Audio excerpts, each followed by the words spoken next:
Hello everyone, we are at GRMCA headquarters this week and we have the pleasure of visiting with Spencer Weitman, President of National Cement Company of Alabama.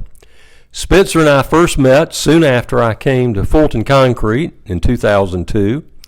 Our mutual love of bird dogs and upland hunting, along with a passion for the ready-mix industry, has been the foundation of an enduring friendship. Spencer, I am so happy to be with you today and to give you the opportunity to share your story with our listeners. Please just jump in and tell us about yourself, your early life, and tell us your story.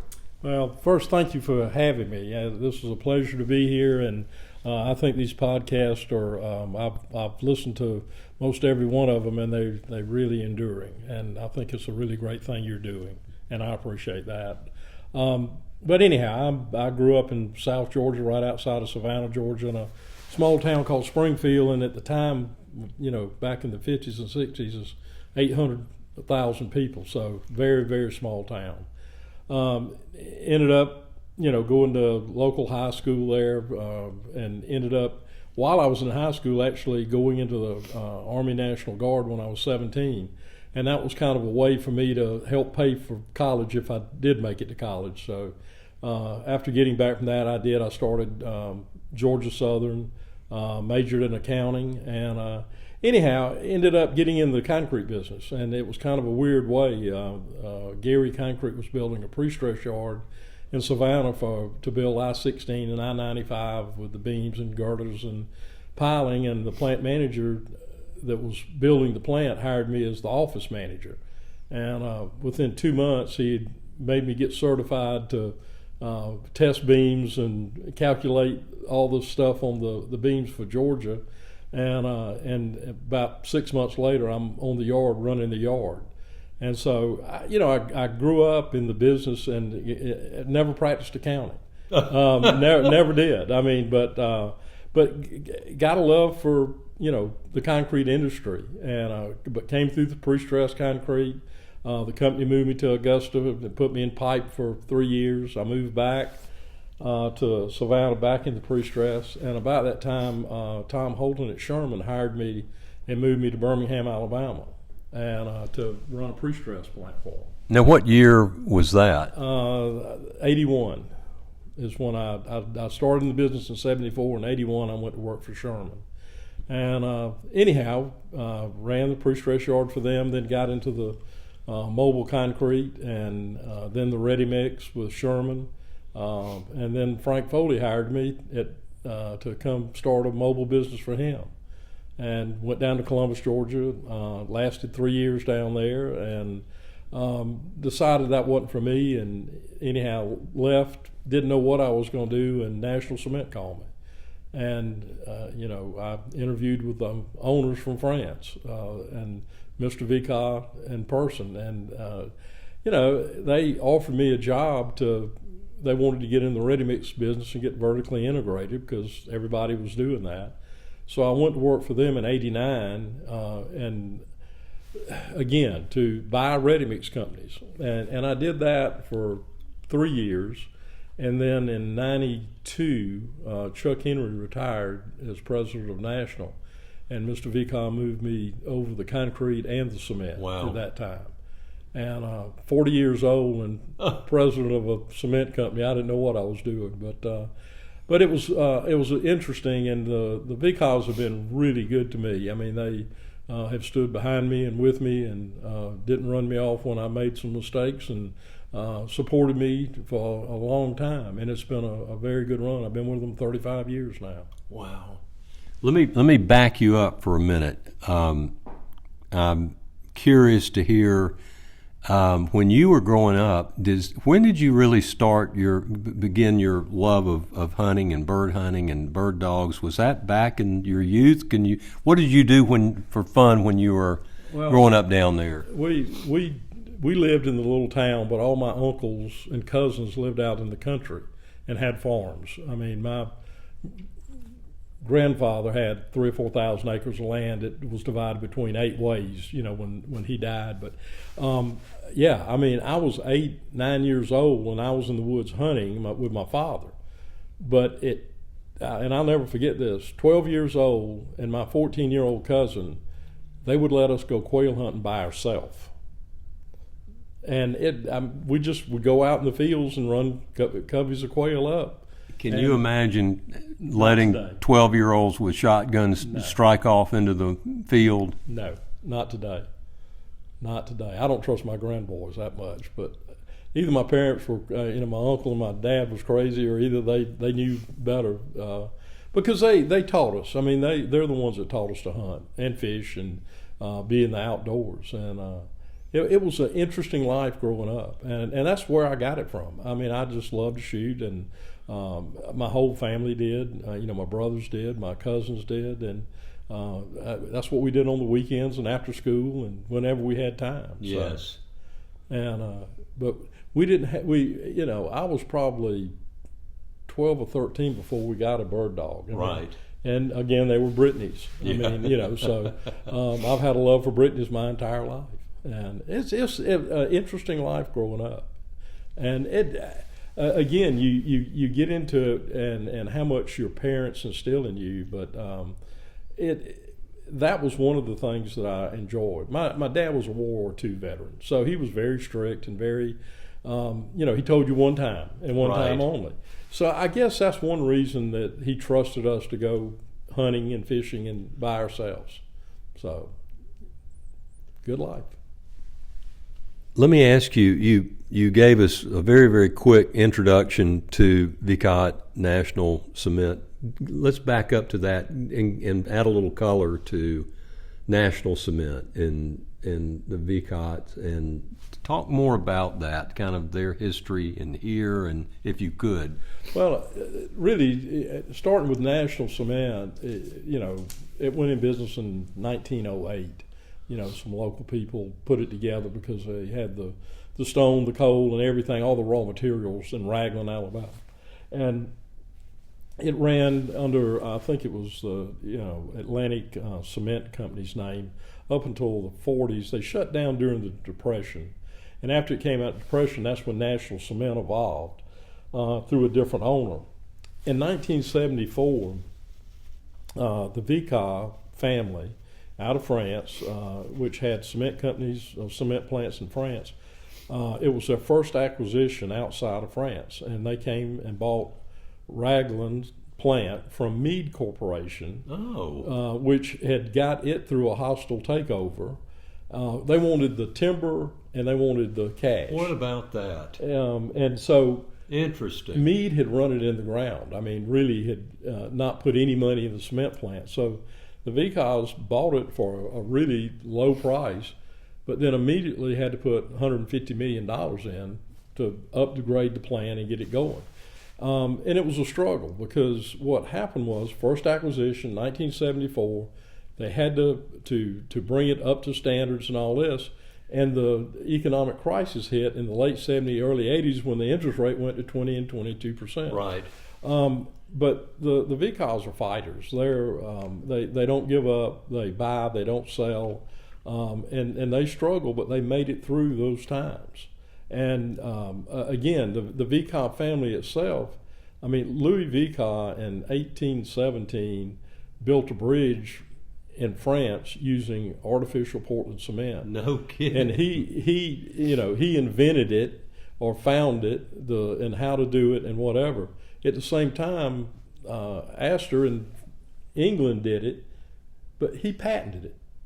Well, Louis VCA was working for the French army, so he contributed his findings to the French. And again, it just tells you what kind of family they are. And then his son Joseph actually started the company in 1851. So, I mean, the VCAs have been around for over 200 years, going back to Louis VCA. And the seventh generation family member is the chairman and CEO. Oh, my. He happens to be a son-in-law, but wow. Guy Cedos. And again, seven generations. And the eighth generation just came into the company. He's got 5 children, and he's got twin daughters that one is in finance and France, and one of them is in California right now. So, I mean, we're working on the 8th generation. That's amazing. It is amazing. It's really amazing. Tell us also, you mentioned California. Tell us about any of the other expansion or growth of the company, if you could. Well, I mean, we just finished our expansion, and we just put a new kill-in preheater, and it was about a $300 million project, and we can produce about a little over 2 million tons. We started that back in 2019. We completed it in early 23, and then commissioned it, but we're now running. The unique thing about our plant is we can burn 100% alternative fuels. We're right now at about 65 or 70%, which reduces our carbon footprint about 30%. Oh, okay. And then with making type 1L cement, that's another 10%. So we've reduced our carbon footprint almost 40%. And there's other things. I mean, we're shipping to distribution terminals by rail, which does that. But the VCAs are worldwide now. They're still, somewhat smaller. I mean, they don't compete with the Holcim's and the Heidelbergs, but they're in 12 different countries, around the world, and they pick and choose. They have 1 or 2 plants in each country. They don't want to be the leader in the market share or whatever, but they just want their little piece of it. But it's a family business. They're very low debt, very well ran, very flat organization. So, and there's an operation in California. Is that? Tell us a little bit about that. There's an operation in California. They have concrete and cement out there. The plant is actually in Lebec, California, which is, I guess, the southwest part of the Mojave Desert, about an hour north of Los Angeles. They have concrete plants in L.A., and all the way up through Bakersfield, which is up through the valley. Mm-hmm. We're very similar. Their concrete and cement is about equal to what our concrete and cement is. They're bigger in concrete out there. We're bigger in cement here. But again, the operations, they bought it in 1986 and have modernized it also. Right now, they're working on a carbon capture projects with the Department of Energy, and they just got into that. But that's a major project. It's $1 billion project. We'll see how that moves forward. Now, I think it might be helpful to hear to gain some clarity around your ready mix here in the Southeast. Talk a little bit about that and the history of it. Well, and again, that's one of the reasons they hired me in '89. But over time, we've bought about 25 or 26 companies, but they've all been very small companies. And we put those together as Kirkpatrick Concrete in Alabama, and then in 2008 we bought Walker Concrete in Georgia, which is south of Atlanta. But altogether we have about 35 concrete plants in Georgia and Alabama. But in Alabama we're in northeast Alabama, a lot of little small towns. We're in and surround Birmingham down to Montgomery. And with Walker, it's really south of 285 and kind of down 75 and 85. But again, the interesting thing is Kirkpatrick was actually started in 1892. No kidding. Hodson that we bought in Montgomery was started in 1896. So the VCA history kind of goes with the history here. National Cement and Raglan 1908. So we're an old company here, not as old as what they are in France, but here also. The Walkers were started in the 50s. So anyhow, it's been a lot of fun putting those companies together. It's been a challenge. You buying everybody else's headaches rather than putting up new plants. But again, we got a lot of good people with it. We've kept a lot of good people. So it's and even though we're a big corporation in France and traded on the French exchange, to me it's still run like a family business. Yeah. And that to me that's important. No, and I've gathered that just interacting with you over the years.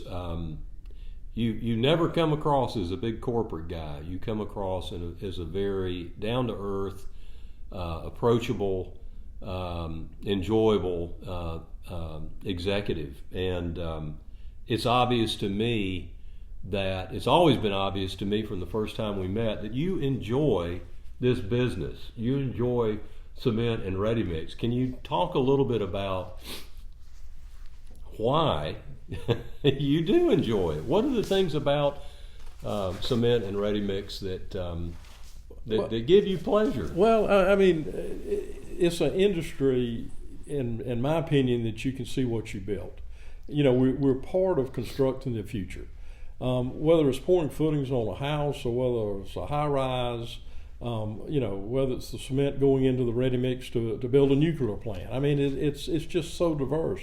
Donna used to get mad at me going to the beach, going to the conventions, and I'd say, "We built that bridge. Those are our beams. We built that that's our pipe in that subdivision or our concrete." And she'd look at me and she'd say, I said, because I'm proud of it. I'm proud of what we accomplished. I'm proud of what our people accomplished. But we're part of building the future, and it's not. We're not building widgets. It's something you can go out and touch and feel. Yes. The other thing about the concrete industry is, and the cement industry, you've got every discipline of work out there is. Hell, I imagine accounting and I've never, done anything in accounting in business, but it taught me about the business side.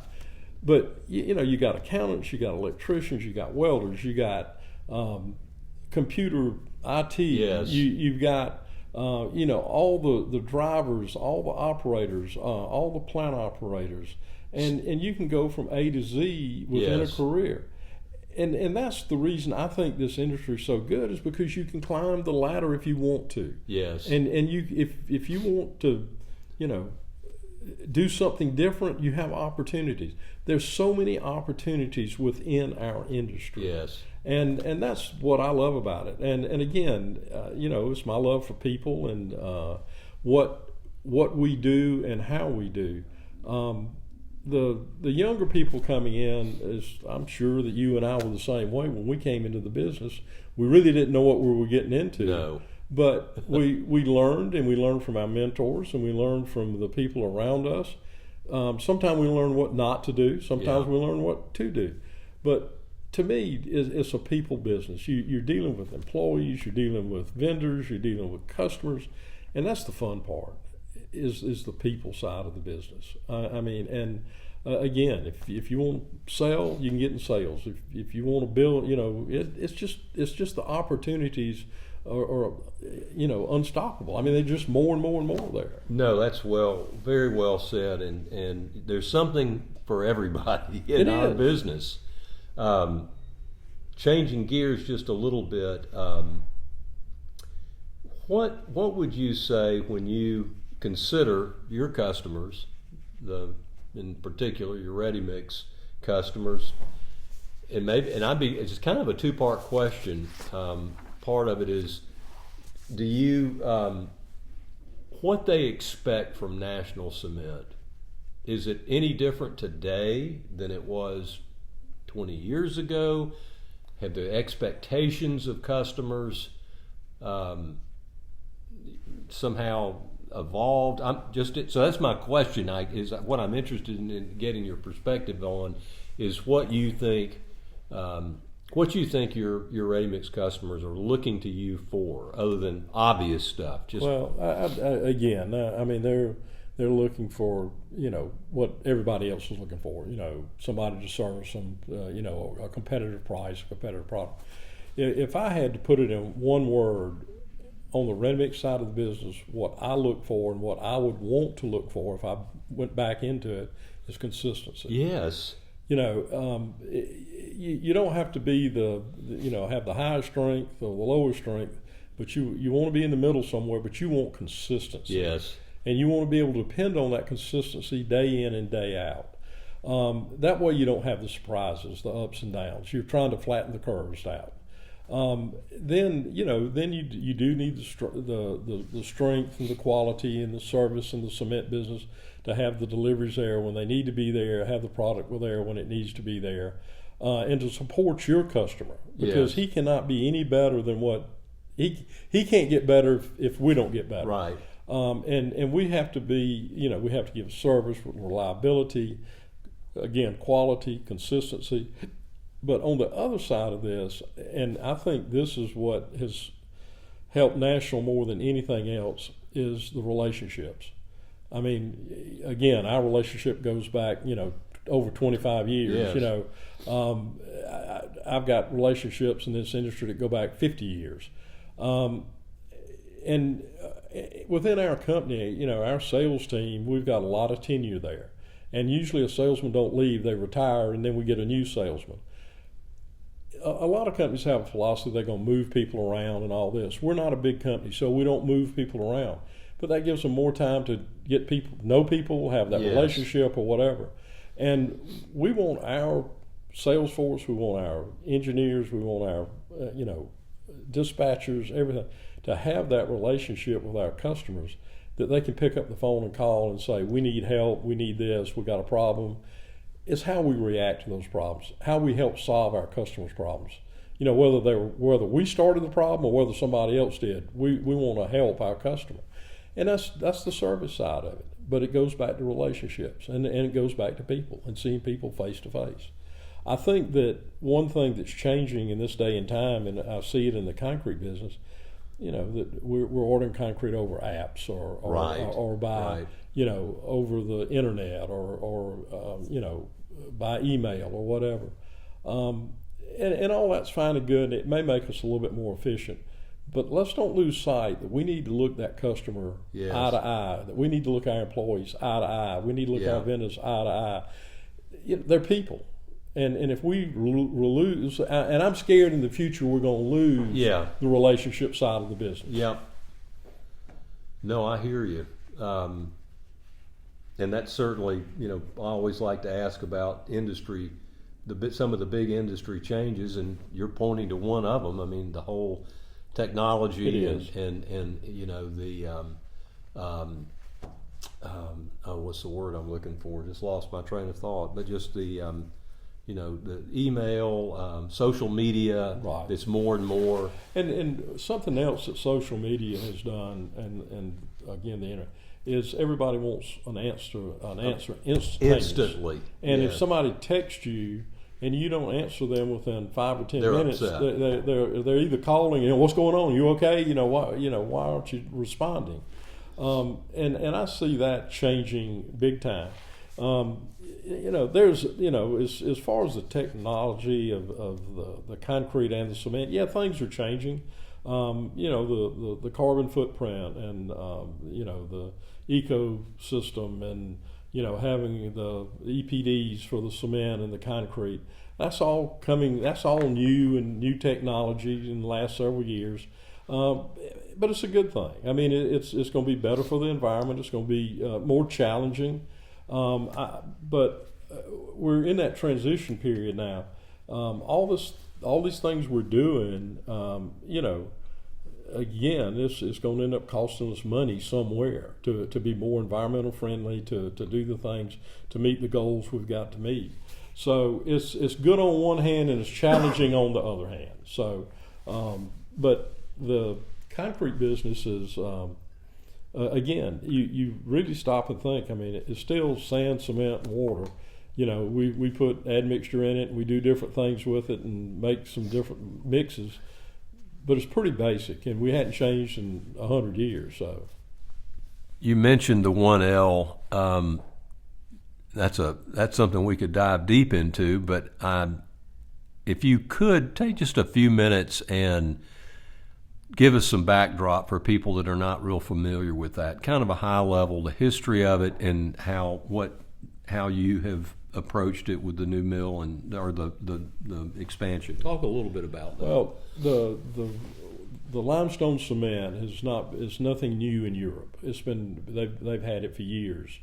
It probably started, 5 years ago here, and people started intergrinding limestone with the clinker and we finally got a spec changed.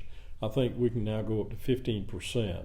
And our competitors jumped out in front of us a little bit. We were a little bit behind everybody else because we wanted to look at it a little bit differently. We tested it differently.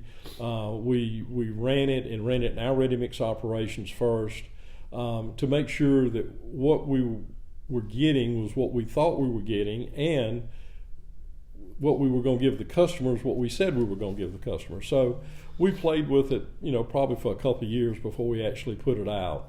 August,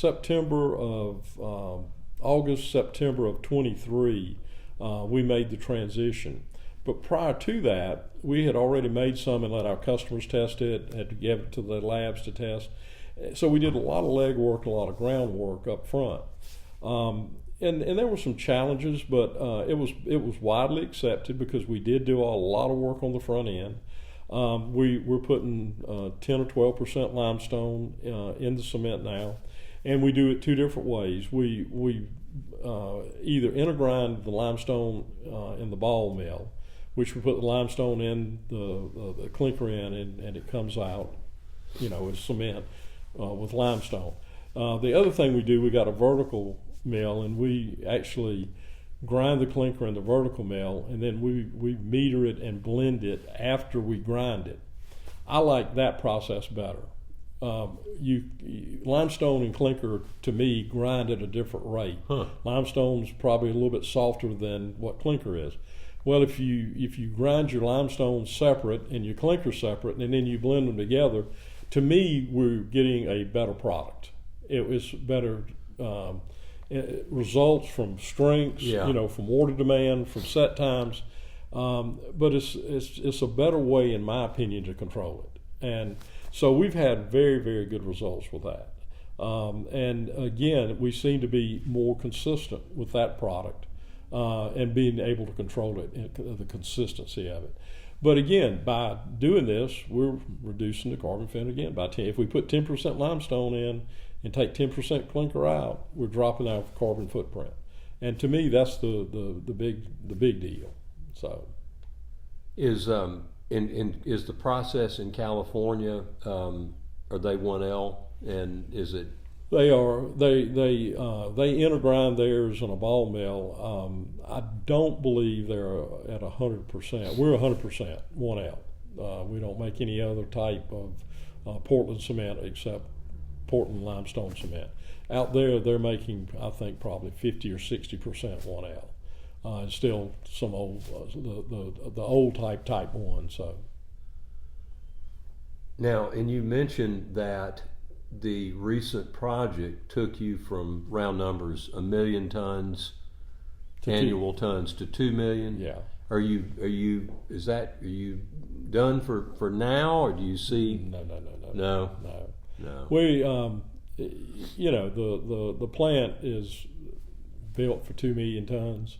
We've already got it that we can go to 2.3 or 2.5. Oh, okay. I mean, that's one thing with the VCAs. You never stop.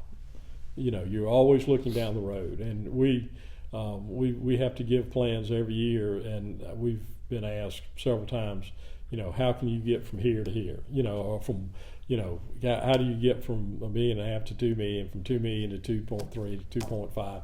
We've got a plan in place that we work on every year, and we know exactly what we've got to do. We know where the bottlenecks are. We know where the opportunities are. So again, back to the VCAs, they pride themselves on being engineers. I had a question.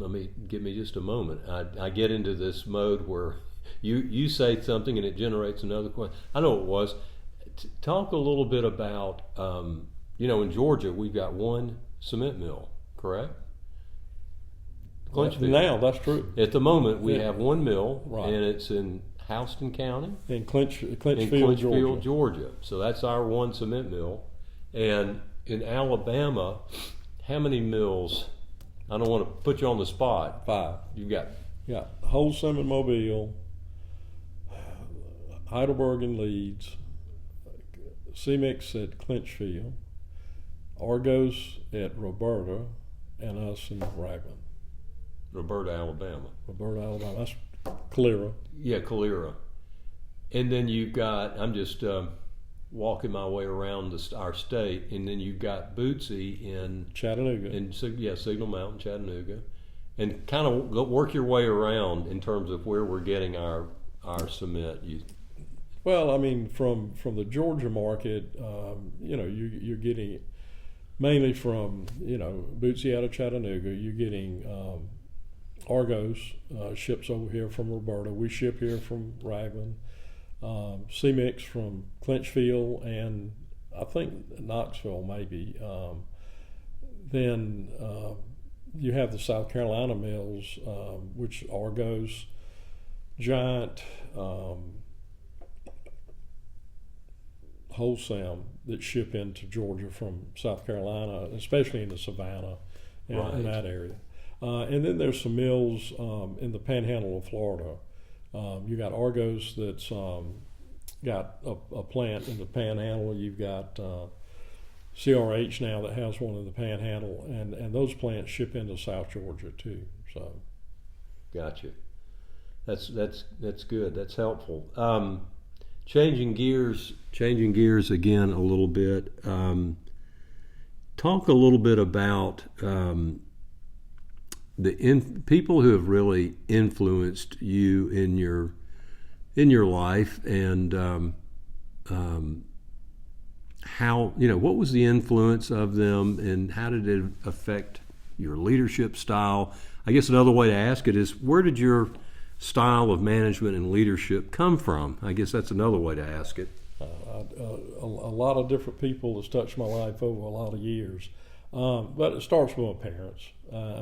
Again, my father, my mother, very disciplined, very rigid, but good people. We never went lacking for anything. We had what we needed, but we definitely were not rich. We were a blue collar family.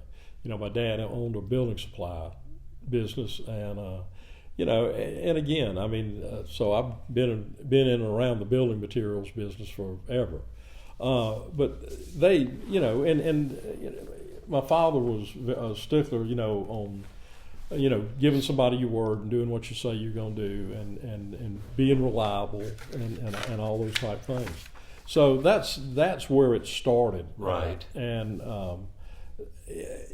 it went from there. I'll tell a quick story, and this, I started throwing newspapers when I was 9 years old. That was my first job. Our next door neighbor owned the grocery store in town, and he watched me throw papers for a year.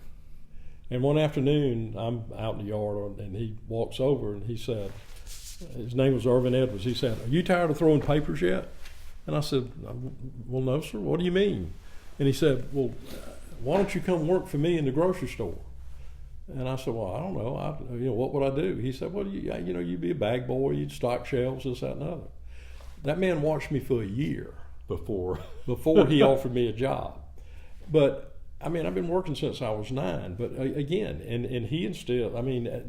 Back at that time, at that age, I stocked shelves. I was a bag boy. He put me in the produce department. He put me in the meat department. I ran the cash register, and I worked there till I was 15 years old.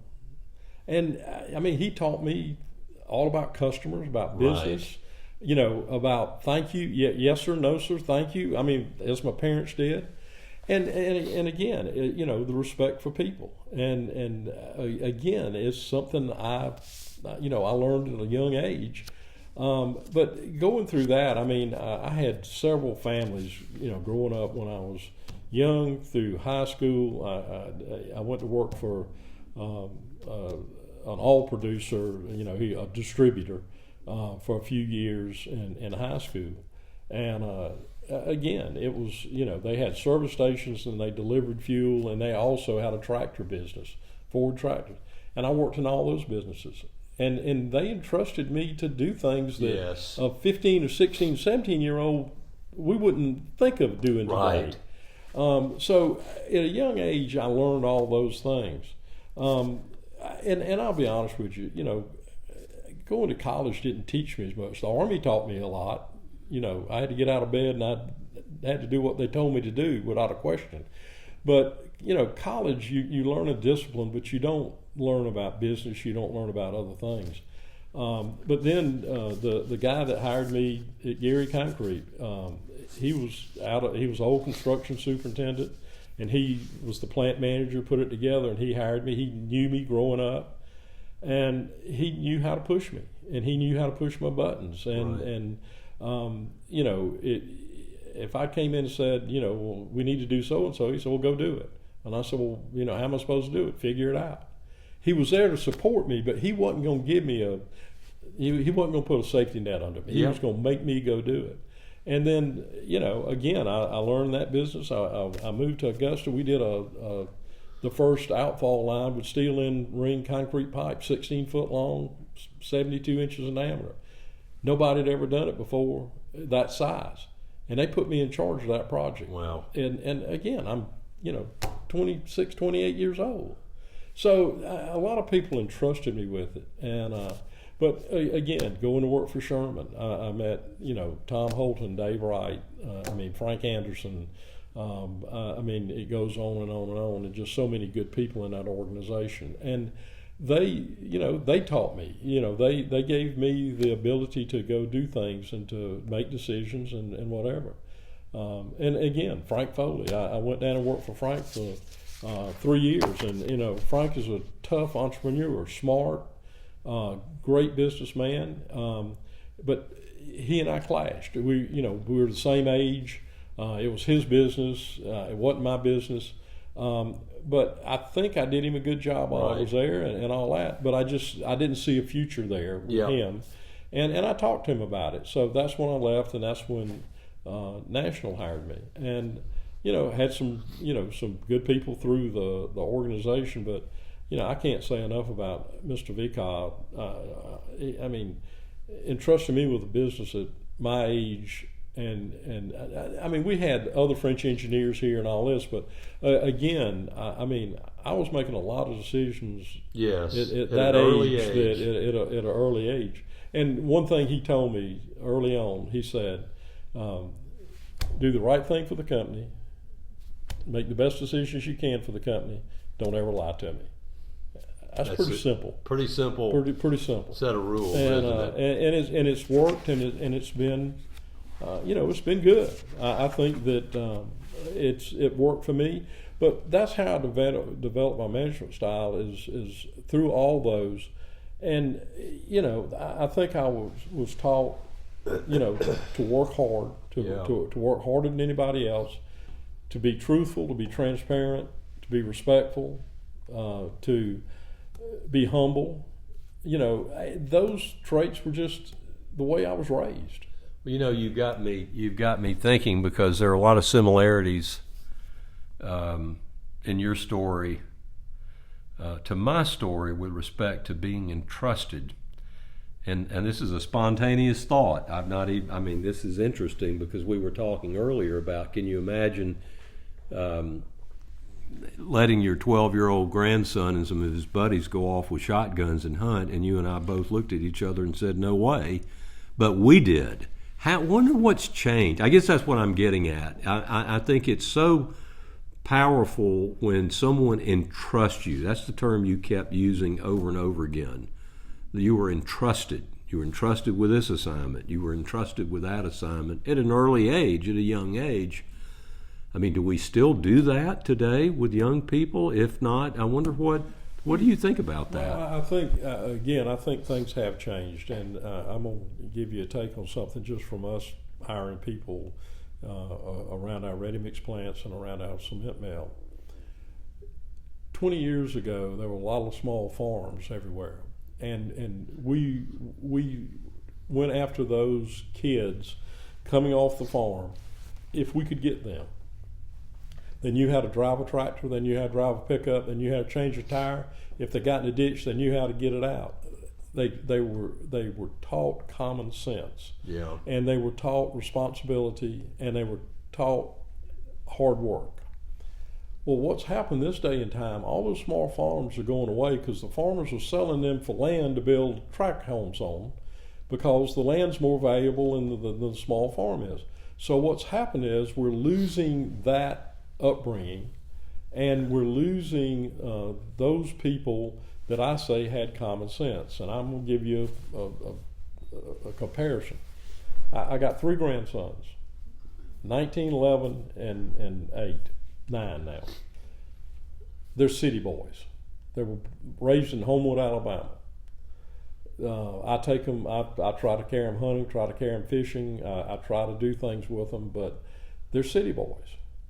And they don't have the same upbringing that I had, that I was thrown out in the woods that to go tromp around by myself, whether I had a gun or not, whether we were just playing in the woods or whether we were hunting. That's what's changed, though. We've lost the ability.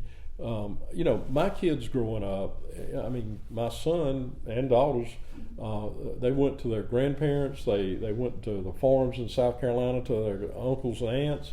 They went to my parents, in the farms. I mean, they baled hay. They put up cows. They did. My grandboys don't do that. I mean, they've not been exposed to that because it's going away.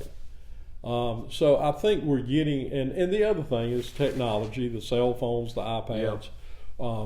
They're smart on those. They can whip them out, and they want to play with them, and they want to do things. And it's nothing wrong, nothing wrong with that, doing that. But you can't, if you don't get outside and you don't learn things, I mean, most people can't change a tire today if you stop and think about it. And so we're losing a lot of the things that we used to have. And this is a little bit of a segue into another question that I have as I sit here and think about what we've been talking about, and just at a high level, when you look into the future, and you've been in this business for many, many years, but what do you see are, looking ahead, I don't know, pick a horizon, 5 to 10 years, what have you, the big challenges to our industry, construction materials, looking down the road, what would you put up there at the top? It's going to be, hiring people and hiring labor, and whatever job you want to or task you want to challenge, that's going to be the problem. And again, it's of our own doing. Again, I mean, Americans, Americans as per se, the population is declining. If we don't have immigration, or we don't have people coming in from other places, we don't have enough people to fill the jobs to do it. Now again, a lot of technology, a lot of things are going to happen. AI is coming on that scares me, but again, it's going to be there.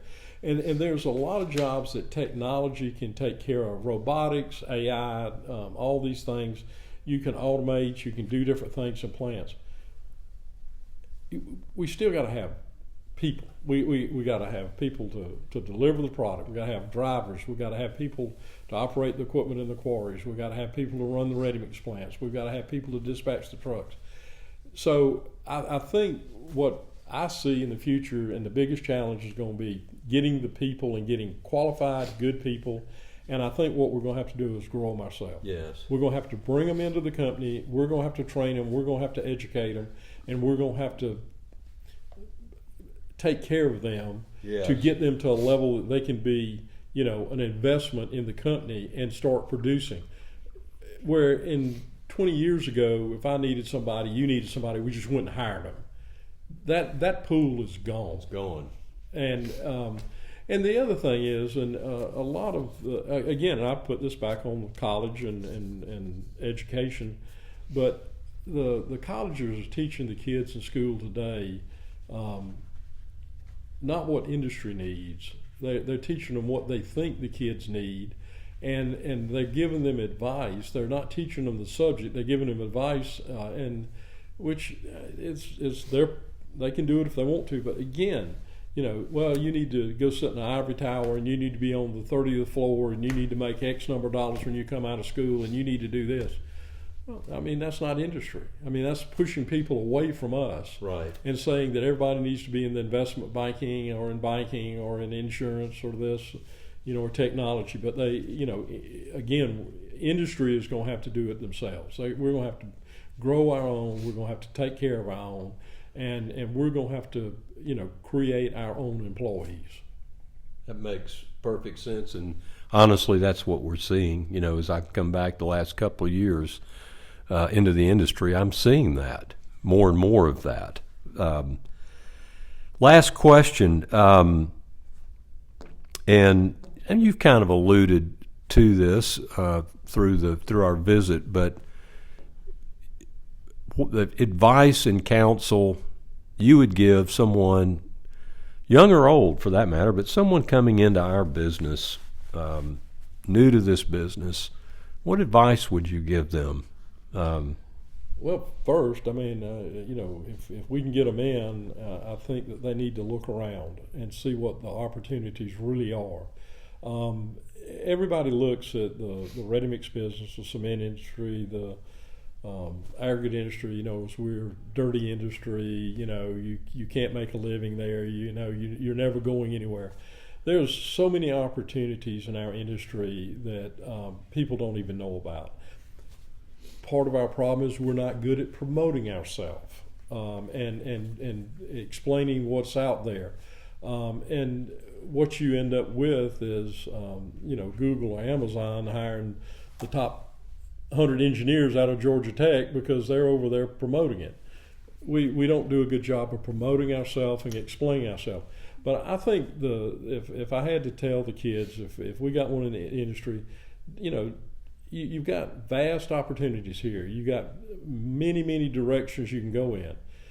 Learn the industry. Yes. Learn the business, and then decide what you really like and what you really enjoy, and then try to head in that direction. Life's too short. Enjoy what you do. And enjoy your life. Enjoy your job. Enjoy the people around you, and you can do that by picking and choosing which direction you want to go in a business, rather than just being stuck in something and saying, well, I got to do this, I got to do it. Within the cement industry, you can have many things. Ready-mix business, you can, it's just more jobs out there. I mean, more directions for jobs within one company and in one industry. But they need to give it a chance. You can make a good living. You take care of a family doing this. Yes. You can, better yourself, better your family. And again, there's no limits to it. And I look at myself sometime, and I know I've been in this industry 50 years now. I never thought 50 years ago I'd be where I am today. And I've had opportunities, and it came from hard work and dedication. And again, give it a chance. Give it a chance, and I think people would love this industry if they would get into it and then look around, because you can pick and choose what you want to do. No, you said it well earlier. I mean, there really is something for everybody, and I've never noticed it that whether ready-mix producers or cement. I mean, you're not confined to one area, and you just need to be aware of all that's. I mean, there's materials. If you're given to science, I mean, look at the cement mills. It's a science in the lab and the testing and chemistry, or there's logistics or sales. It's all there. It's all there. No, that's really good. Well, Spencer, I'm so glad that we finally connected. We tried earlier this fall and we were thwarted. We didn't get to have our interview, but we were persistent, and we got to spend the time together today, and it's been really informative. I knew a little bit about your background, but not like I know now, and I didn't know the history, certainly of VCOT, and so I'm really delighted to hear that. So again, I really do appreciate you coming over from Birmingham, spending time with us, and Merry Christmas. We're at Christmas. The year's gone almost. I've thoroughly enjoyed it. You can tell I love to talk, so and I love to visit. But Bill, I appreciate you doing this from an industry standpoint and a personal standpoint. I told you earlier, I wish we could have some of the people we missed out on that we've lost over the years. I wish we could have done this with it and had it today to listen to. But keep it up. Keep doing this. This is good.